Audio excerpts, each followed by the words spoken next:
भारतीय सिनेमा में फैमिली को बड़ी वैल्यू है। ऐसे ऐसे किरदारों ने यहाँ रंग उड़ाए हैं जिनकी बात ही निराली है। निरूपा रॉय जब तक रो न दे तब तक अमिताभ की फिल्म को इमोशनल टच नहीं मिलता था। गजब के किरदार के गजब किस्से, पर उन्हें निभाने वाले कलाकारों की कहानी दिल छू लेती है। वैसे तो यहाँ ऐसे कलाकार हैं जिनके बदौलत कुछ किरदार की रूपरेखा तय हो गई, पर ऐसे किरदार को आधुनिकता में बदलने वाले कलाकार भी यहाँ हो चुके हैं। 40 और 50 के जमाने की माँ और 90 के दशक के बाद वाली माँ में काफी अंतर रहा। हाँ, वो बात अलग है कि राखी जैसी अभिनेत्री के बदौलत निरूपा रॉय जैसी माँ का किरदार कुछ समय तक जिंदा रहा। पर आज हम जिस अभिनेत्री की बात करने वाले हैं, जिन्होंने पारंपरिक किरदार के बजाय आधुनिकता का चयन किया। जी हाँ, कभी दीदी तो कभी माँ, इन किरदार के लिए फेमस हुई फरीदा जलाल की कहानी बहुत खूबसूरत है। नमस्कार दोस्तों, मैं हूँ आपकी अनामिका और स्वागत है आपका अपने चैनल में जिसे कहते हैं biography and real life story. बेहतरीन अदाकारा और हम सब की प्यारी नानी फरीदा समी उर्फ फरीदा जलाल का जन्म 18 मई 1950 में मुंबई के एक मुस्लिम चौधरी परिवार में हुआ था। इनके पिताजी MS चौधरी बैंकिंग क्षेत्र में थे, तो उनकी माताजी नाजिबा हाउसवाइफ थी। बहुत कम लोग जानते होंगे कि फरीदा के एक भाई भी फिल्म जगत से जुड़े हैं, जिनका नाम खरीद समी है। उन्होंने 2 फिल्मों का निर्देशन भी किया था। जब फरीदा 2 वर्ष की थी तब उनके माता पिता का तलाक हुआ और बच्चों को माँ के पास सौंपा गया। माँ ने अपने बच्चों का पालन पोषण सातारा के बोर्डिंग स्कूल में किया और वहीं से उनका फिल्मी सफर शुरू हुआ। पढ़ाई के बाद उन्होंने यूनाइटेड प्रोड्यूसर्स और फिल्म फेयर द्वारा आयोजित एक कॉन्टेस्ट में भाग लिया। 1965 के इस स्पर्धा में लगभग 10,000 लोगों ने भाग लिया था। लास्ट राउंड में 8 लोग सिलेक्ट हुए। इन 8 लोगों में सुभाष घई, धीरज कुमार, राजेश खन्ना, विनोद मेहरा और फरीदा जलाल जैसे लोग शामिल थे, जिसमें से सिर्फ 2 लोग विजेता चुने गए। वो 2 लोग थे राजेश खन्ना और Farida Jalal. Film fair company को अपने अवार्ड फंक्शन में इन 2 विजेता नवयुवक के नाम घोषित करना था। नाम सामने आते उससे पहले ही राजश्री प्रोडक्शन के मालिक ताराचंद बड़जात्या स्टेज के पीछे गए और फरीदा जलाल को अपने आगामी फिल्म तकदीर में साइन कर लिया। फरीदा ने फिल्मों में काम पाने के लिए ही इस टैलेंट हंट में हिस्सा लिया था, मगर उन्हें ये नहीं पता था कि टैलेंट हंट का नतीजा आने से पहले ही उन्हें इंडिया की एक बड़ी प्रोडक्शन कंपनी अपने फिल्म में काम दे देगी। इस घटना के कुछ ही घंटे बाद टैलेंट हंट का रिजल्ट आया।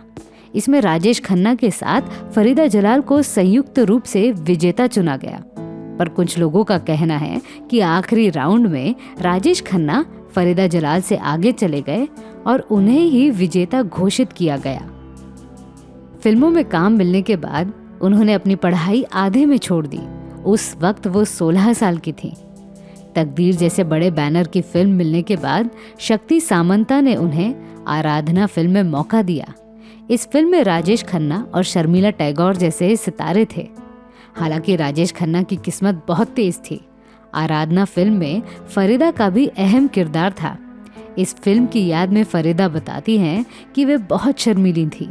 इस फिल्म का एक गाना बागों में बहार है के शूटिंग के वक्त राजेश खन्ना के आंखों में आंखें मिलाने के लिए वो शर्मा रही थी, इसीलिए पूरे गाने में उनकी नज़र नीचे थी। इस बात से शूटिंग के मेंबर्स नाराज हुए, पर फिल्म के डायरेक्टर को यकीन था कि फरीदा की नेचुरल एक्टिंग इस गाने को हिट करेगा। 1969 के साल के बाद फरीदा जलाल को कैरेक्टर किरदार मिलने लगे। इसकी शुरुआत दिलीप कुमार की फिल्म गोपी से हुई। जॉय मुखर्जी के साथ पुरस्कार फिल्म में बतौर हीरोइन काम करने के बाद 1970 में उनकी गोपी फिल्म आई, जिसमें वो दिलीप कुमार के बहन के किरदार में दिखती हैं। उस वक्त नामी हीरोइन बहन के किरदार नहीं किया करती थी। अन्य लोगों ने भी फरीदा जलाल को ये किरदार करने के लिए मना किया था, पर फरीदा ने इसे मौका समझ के अपना लिया। गोपी के बाद हर हीरो फरीदा को अपनी बहन के किरदार के लिए पसंद करने लगा।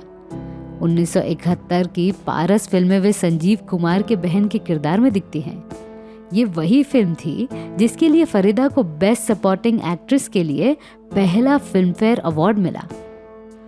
80 का जमाना लगते लगते फरीदा जलाल को टाइपकास्ट एक्ट्रेस करार दिया था, पर इसमें भी वे खुश रही। इस पर वे कहती हैं, मुझे इस तरह हीरोइन से अधिक काम करने का मौका मिलता है। फिल्म पारस में मुझे संजीव कुमार की बहन का रोल मिला, मगर मुझे उस फिल्म में राखी दी से ज्यादा काम करने को मिला, जो कि फिल्म की ऑफिशियल हीरोइन थी। पारस के बाद मजबूर ऐसी फिल्म थी जिसमें फरीदा को दूसरा फिल्म फेयर अवार्ड मिला। 70 के दशक के बाद अमर प्रेम, बॉबी, धर्मात्मा, शतरंज के खिलाड़ी जैसे सुपरहिट फिल्मों के बाद फरीदा जलाल को बतौर हीरोइन काम मिलना बंद हो चुका था। जिनका जन्म 90s के जमाने में हुआ, उनके लिए भी फरीदा जलाल नानी के रूप में प्रसिद्ध रही। उनका फिल्मी सफर जितना सरल था, उतना ही उनका पारिवारिक माहौल भी सरल था। 1974 में रिलीज हुई जीवन रेखा फिल्म में काम करने के दौरान फरीदा को तबरेज नामक सह कलाकार से प्यार हुआ और 4 साल के बाद उनकी शादी हो गई। शादी के बाद वे दोनों बैंगलोर शिफ्ट हो गए, जहां तबरेज की साबुन की फैक्ट्री थी।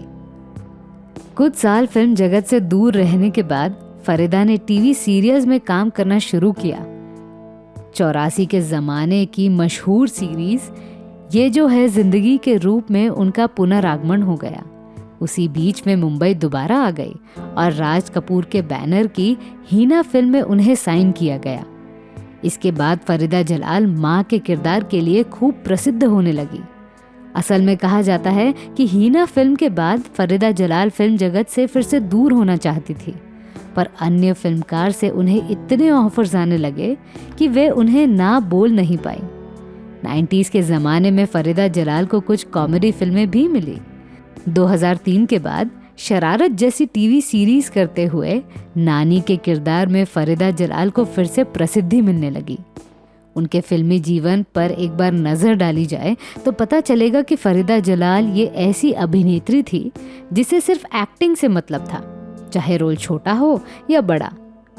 फरीदा के इस स्वभाव के चलते दर्शकों ने उन्हें हमेशा याद रखा। तो मैं थी आपकी अनामिका। मेरी सुनाई हुई कहानी आपको कैसी लगी, ये हमें कमेंट सेक्शन में ज़रूर बताइएगा और हमारे channel biography and real life stories को सब्सक्राइब करना न भूलें। नमस्कार।